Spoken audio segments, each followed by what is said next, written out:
கர்த்தராகிய இயேசு கிறிஸ்துவின் பரிசுத்த நாமம் மகிமைப்படுவதாக. இன்றைக்கான வேத பகுதி ரோமர் 4ஆம் அதிகாரம் வாசிக்க கேட்போம். அப்படியானால் நம்முடைய தகப்பனாகிய ஆபிரகாம் மாம்சத்தின்படி என்னத்தை கண்டடைந்தான் என்று சொல்லுவோம். ஆபிரகாம் கிரியைகளினாலே நீதிமானாக்கப்பட்டானாகில் மேன்மை பாராட்டவனுக்கு ஏது உண்டு? ஆகிலும் தேவனுக்கு முன்பாக மேன்மை பாராட்ட ஏதுவில்லை. வேத வாக்கியம் என்ன சொல்லுகிறது? ஆபிரகாம் தேவனை விசுவாசித்தான், அது அவனுக்கு நீதியாக எண்ணப்பட்டது என்று சொல்லுகிறது.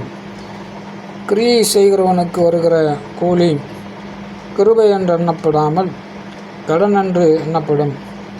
ஒருவன் கிரியை செய்யாமல் பாவியை நீதிமானாக்குகிறவரிடத்தில் விசுவாசம் வைக்கிறவனாயிருந்தால் அவனுடைய விசுவாசமே அவனுக்கு நீதியாக எண்ணப்படும். அந்தபடி கிரியைகள் இல்லாமல் தேவனாலே நீதிமான் என்று எண்ணப்படுகிற மனுஷனுடைய பாக்கியத்தை காண்பிக்கும் பொருட்டு எவர்களுடைய அக்கிரமங்கள் மன்னிக்கப்பட்டதோ, எவர்களுடைய பாவங்கள் மூடப்பட்டதோ அவர்கள் பாக்கியவான்கள். எவனுடைய பாவத்தை கர்த்தர் எண்ணாது இருக்கிறாரோ அவன் பாக்கியவான் என்று தாவீது சொல்லியிருக்கிறான்.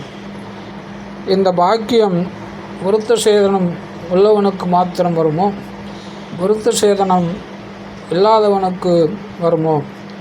ஆபிரகாமுக்கு விசுவாசம் நீதியாக எண்ணப்பட்டது என்று சொல்லுகிறோமே, அது எப்பொழுது அவனுக்கு அப்படி எண்ணப்பட்டது? அவன் விருத்த சேதனம் உள்ளவனாய் இருந்தபோதோ, விருத்த சேதனம் இல்லாதவனாய் இருந்தபோதோ? விருத்த சேதனம் உள்ளவனாய் இருந்தபோதல்ல, விருத்த சேதனம் இல்லாதவனாய் இருந்தபோதே. மேலும் விருத்த சேதனம் இல்லாத காலத்தில் அவன் விசுவாசத்தினாலே அடைந்த நீதிக்கு முத்திரையாக விருத்த சேதனமாகிய அடையாளத்தை பெற்றான். விருத்த சேதனம் இல்லாதவர்களாய் விசுவாசிக்கிற யாவருக்கும் நீதி எண்ணப்படும் பொருட்டாக அவர்களுக்கு அவன் தகப்பனாய் இருக்கும்படிக்கும், விருத்த சேதனத்தை பெற்றவர்களாய் மாத்திரமல்ல, நம்முடைய தகப்பனாகிய ஆபிரகாம் விருத்த சேதனம் இல்லாத காலத்தில் அடைந்த விசுவாசமாகிய அடிச்சுவடுகளில் நடக்கிறவர்களுமாய் இருக்கிறவர்களுக்கு தகப்பனாய் இருக்கும்படிக்கும் அந்த அடையாளத்தை பெற்றான். அன்றையும் உலகத்தை சுதந்தரிப்பான் என்கிற வாக்குத்தத்தம் ஆபிரகாமுக்காவது அவன் சந்ததிக்காவது நியாய பிரமாணத்தினால் கிடையாமல் விசுவாசத்தினால் வருகிற நீதியினால் கிடைத்தது. நியாய பிரமாணத்தை சார்ந்தவர்கள் சுதந்திரவாளிகளானால் விசுவாசம் வீணாய்ப்போம், வாக்குத்தத்தமும் அவமாகும். மேலும் நியாயப்பிரமாணம் கோபாக்கினையை உண்டாக்குகிறது. நியாயப்பிரமாணம் இல்லாவிட்டால் மீறுதலும் இல்லை. ஆதலால் சுதந்திரமானது கிருபையினால் உண்டாகிறதா இருக்கும்படிக்கு அது விசுவாசத்தினாலே வருகிறது. நியாயப்பிரமாணத்தை சார்ந்தவர்களாகிய சந்ததியாருக்கு மாத்திரமல்ல, நம் எல்லாருக்கும் தகப்பனாகிய ஆபிரகாமுடைய விசுவாசத்தை சார்ந்தவர்களான எல்லா சந்ததியாருக்கும் அந்த வாக்குத்தத்தம் நிச்சயமாக இருக்கும்படிக்கு அப்படி வருகிறது.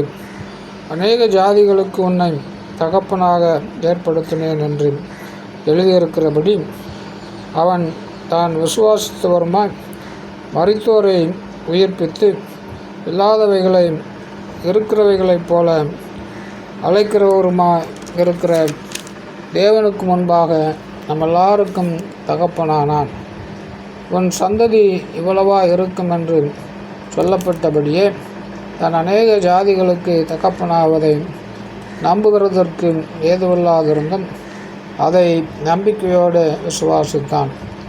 அவன் விசுவாசத்தில் பலவீனமாயிருக்கவில்லை.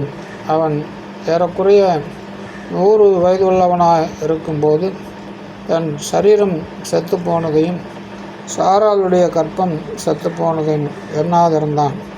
தேவனுடைய வாக்கு தத்தத்தை குறித்து அவன் அவிசுவாசமாய் சந்தேகப்படாமல் தேவன் வாக்குத்தத்தம் பண்ணினதை நிறைவேற்ற வல்லவராய் இருக்கிறார் என்று முழு நிச்சயமாய் நம்பி தேவனை மகிமைப்படுத்தி விசுவாசத்தில் வல்லவனானான்.